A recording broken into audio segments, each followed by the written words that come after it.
যাদের হুম করে বাংলার জমিনটা থরথর থরথর করিয়া কাঁপতো, আজকের ঢাকার হাইকোর্টের মাঝারে শুইয়া রইছে ওলামায়ে কেরামরা দাঁড়াইয়া একটু বাবা দোয়াও করে না।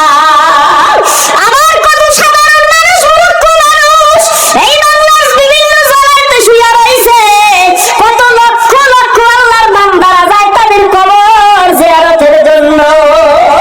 ওই চিটাগাঙ্গের জমিনে শুইয়া রইছে আমার শাহ রহমাতুল্লাহি আলাইহি, যিনি ছিল ওই চিটাগাঙ্গের ডিস্ট্রিক্ট জজের চাপরাশি। জজসা বিচার করত, আমার শাহ জজসাকে পাখা দিয়া বাতাস করত।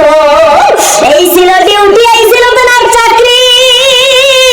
আজকের ডিস্ট্রিক্ট জজ কোথায় শুইয়া রইছে, কবরের কোনো চিহ্ন নাই।